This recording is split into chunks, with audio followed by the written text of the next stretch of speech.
Hello students, today I am going to discuss on the topic distinguishing features between man-made tool and naturally fragmented LS tools.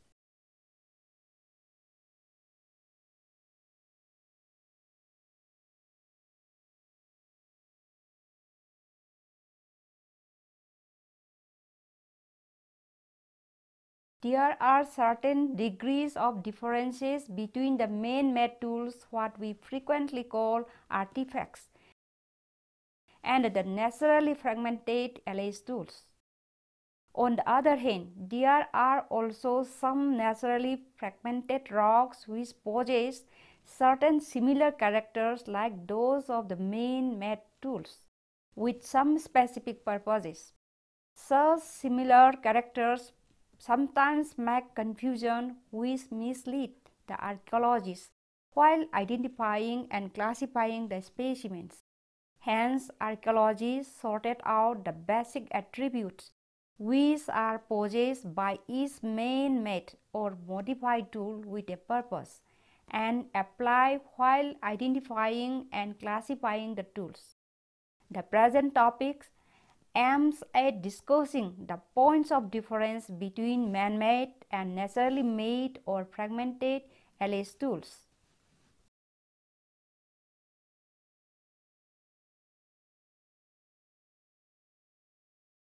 Man first conceptualizes the would-be shape, size, working edge and butt of the tool beforehand, and accordingly he selects the suitable raw material, then shows the flaking technique to make it.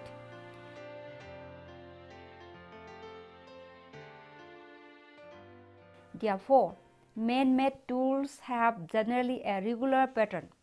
Regularly patterned tools are therefore considered as the signs of culture. Stone is the most imperishable of all the materials which were used by our prehistoric men for the manufacturing of his tools. He made stone tools by percussion flaking technique, that is, striking a stone with another stone. There is evidence of gradual technological evolution in man-made tools. The resultant character of the blow may be understood first, that a sharp blow directed vertically at a point on the surface of the block of rock, say flint, knocks out a solid cone called conchoidal fracture. However, when the blow is directed obliquely near the edge of a slab, a flake is detached with half of the cone of the percussion. This half-formed cone of percussion at the point of impact on the flake is called the positive bulb of percussion, and corresponding hollowed flake skirts on the parent lump or core is called the negative bulb of percussion. There are also low concentric ripples around the bulb of percussion, corresponding to the force of the blow and the amount of the resistance of the block. This is according to L.S.B. Leakey.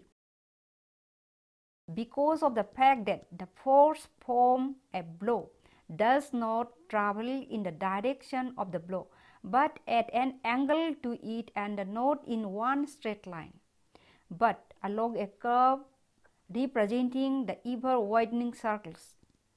He further stated that if the direction of the blow is at an angle to the surface of the flint, only a small part of the cone affects the flint, and the rest is absorbed outside the flint.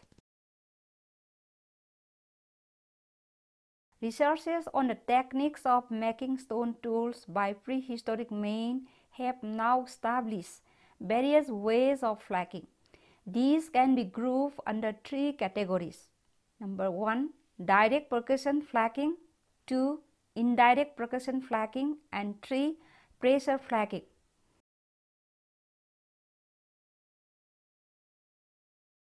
In the direct percussion flaking, the hammer strikes directly on the surface of the block of stone for detaching a desired flake.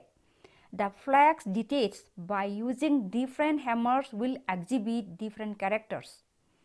For example, the flag struck off the core by using large heavy hammer stone will exhibit very prominent bulb of percussion on the main flag surface, while light stone hammer produces flags with small and flatter bulb of percussion.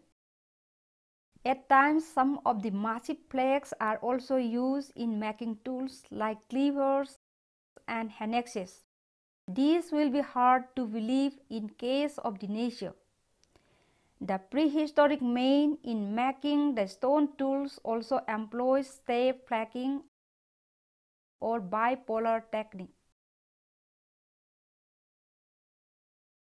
These two techniques are the evidence of preconceived ideas of men for making the stone tools. The naturally fragmented alloy tools do not exhibit such preconceived ideas. Flags produced by the Levallois or discoid core techniques will always have a regular pattern, and the Levallois flags could be used as tool without further modification. But nature cannot produce such flags with regular patterns.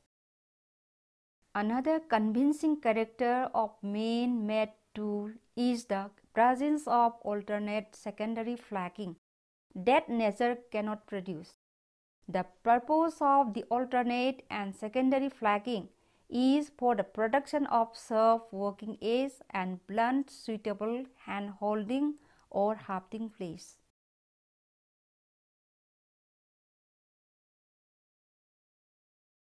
It is one of the methods of obtaining a blade by the prehistoric man. In this case, the prepared cylindrical core is not struck directly by the hammer but through a punch. The pointed end of the punch is fixed on the striking platform of the core and then hammered on the other end of the punch. This resulted to the removal of a thin blade that exhibits numerous closely placed prominent ripples on the main flag surface.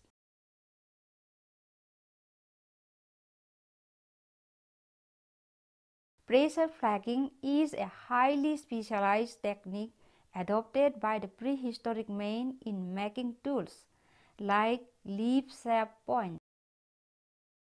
This technique produces very thin flag scars resembling the fish scales arranging in a regular systematic pattern. However, such regular set of meaningful fish scale-like scars are not present on the naturally made alloy tools. Prehistoric men had also adopted the techniques of packing, sewing, grinding, and polishing in making Neolithic stone tools, and these techniques were applied purposefully.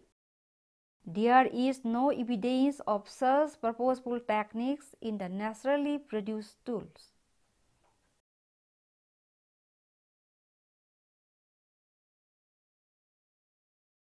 Man-made tools are best represented by the types such as chopper, chopping tool, various types of hand axes and cleaver, pick, scraper, point, borer, blade, burins, microblades, denticulate,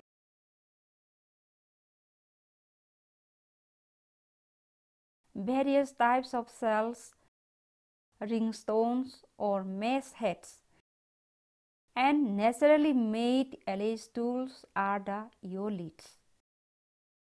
Even the oldest hand axes from the earliest Pleistocene deposits have standardized forms, whereas the eoliths, though used as tools by the immediate forerunners of man, lack such character.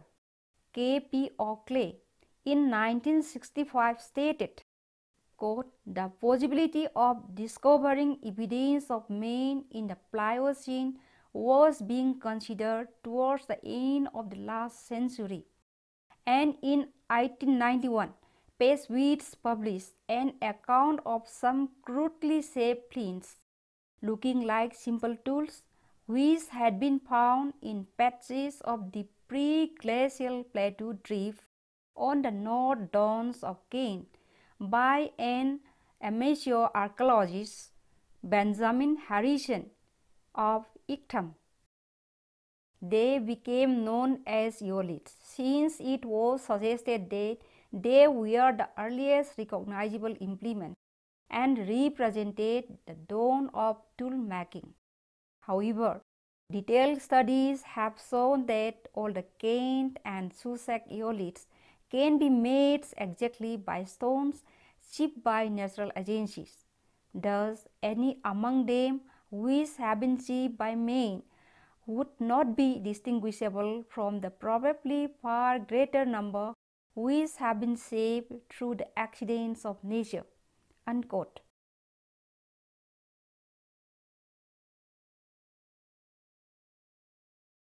We need to know the various agencies in nature that cause flaking of stone to distinguish these characters from those of the man-made tools. Flaking could also be done by natural agencies. Thermal scenes, termed as thermal fracture, is one of the chief accidental agencies by which stones are flaked. K.P. Oakley stated that rapid changes of temperature cause unequal expansion or contraction of the surface of the stone or rock relative to its interior. In deserts, for example, the exposed surfaces of some types of rocks are continually flaking as a result of the difference between the day and night temperature.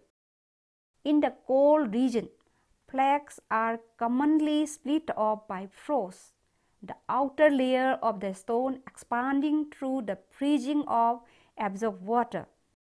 A flake or flake scar due to frost or other thermal fracture is easily recognized, for the surface of fracture has either a roughish blank appearance or shows ripple concentric about a central point.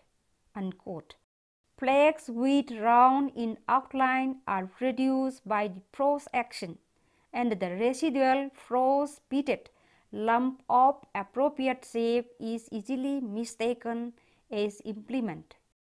Thermal changes are sometimes cause flint to break into prisms resembling blade cores, and stones splintered by fire or faceted by sandstorms, or occasionally mistaken as blades. However, in closer examination, it could be noticed that such splinter blades break through the joint flint or the strands set up by slow internal shrinkage. When heavy stones carried by the waves of sea or heavy torrential water or the glacier strike against the fixed stone in the beach or gravel bed, will detach flake with flatter and more diffuse bulb of percussion. After some time, the flake stone is eroded and redeposited at another location, and again struck by another heavy stone in the same process as above, resulting to detaching of another flake either unidirectionally or bidirectionally to the previous flake scar. Such repeated course of action may produce the stone resembling the shape of an implement. Since the flakings are not done simultaneously, the flake scars exhibit different rate of weathering or patination and also do not show purposeful. Another evidence of man-made tool is the presence of purposeful secondary flakings. But thin pieces of stone can be sieved through friction against another stone, as occurs in soil creep, that is solifluction, in torrent action or in glacier. Such naturally sieved flags lack logical design and flag scars occur in uneconomical profusion. The edges have brush appearance and the flag surfaces are usually scratched.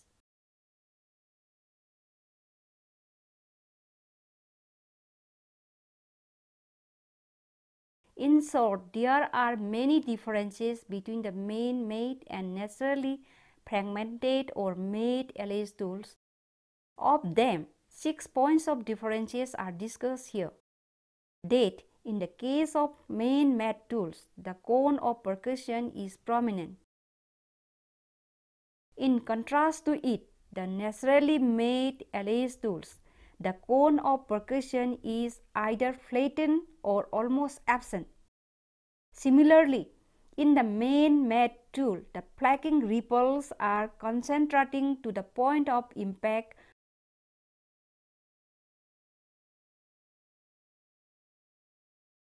whereas in the naturally flake or made LS tools, the flaking ripples are concentrating about a central point. Regarding the primary and secondary flakings, these are purposefully present in case of man-made tools, but irregular and uneconomical in those naturally made LS tools.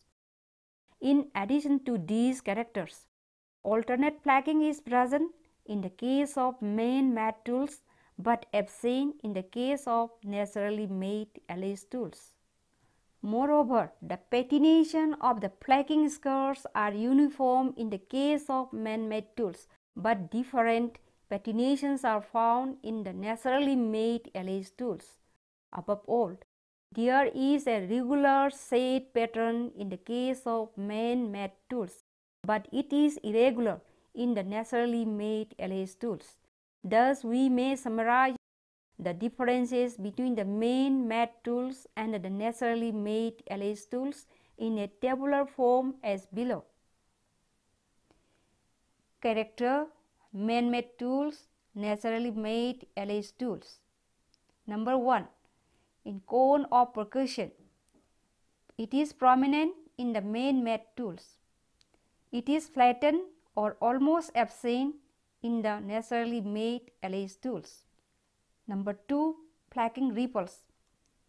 It is concentrating to the point of impact in the man-made tools and concentrating about a central point in the naturally made LS tools. Number 3. Primary and secondary flakings. It is done purposefully and it is irregular and uneconomical in case naturally made LS tools. Number 4. Alternate flaking is present in the man-made tools and not present in the naturally made LS tools. Number 5. Patination of the flaking scars. It is uniform patination in case of man-made tools, whereas it is different patinations in case of naturally made LS tools. And lastly, number 6. Regular pattern. It is regular in case of man-made tools and irregular in case of the naturally made LS tools.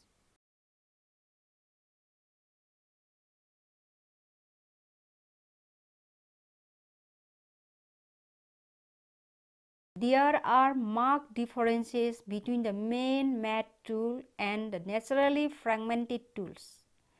In case of the man-made tools, they always possess a regular pattern. Alternate flakings are also present to produce the sharp working end. Pressure flaking is highly specialized technique which produces very thin flake scars resembling the fish scales arranging in a regular systematic pattern. Above all, in some of the man-made tools, the purposeful application of packing, grinding and polishing are seen. All these evidences are not present in the case of naturally fragmented alleged tools.